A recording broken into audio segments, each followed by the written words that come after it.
with your hiring, you actually do ask people what their personal values are and where they do want to see themselves in 5 years' time, which I think should be part of every policy. Yeah, I think so too. And we really do think, and this is when everything from mergers and acquisition targets right through to hiring the most junior people in our business. The same principle applies, that there's kind of skills and outputs and all the things that we do in work. And then there are more deeply personal values, ambitions, drivers that are much more about the individual and the person. And I strongly believe that you need to have a very organic match for the latter categories. And having people who are have growth mindset, who are excited to learn, want to make a contribution, want to be a part of something, is 90% of the game won. The other things are skills and experiences, and they can be learned and taught and developed over time.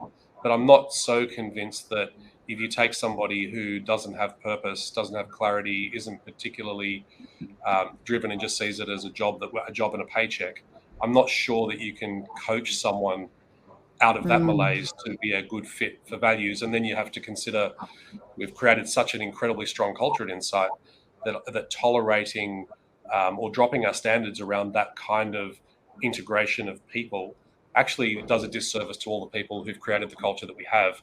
So we're very protective of it, and we do spend a lot of time around the fit of people into what's a rapidly growing team.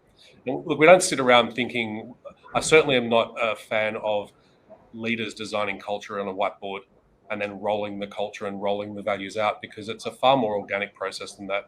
And our culture has some consistency for sure, but it also does evolve.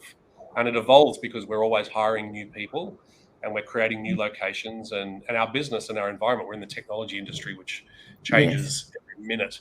So with all of that change going on, the culture is something that you never own, but you're an investor in and a supporter of. But the culture belongs to our teammates, and they create it and evolve it every day. And all we do is provide very gentle guide rails to make sure that culture is evolving in line with our values and is taking us into a place which is then aligned with our vision and strategy. So we really do see ourselves as custodians, not as master architects of culture and values.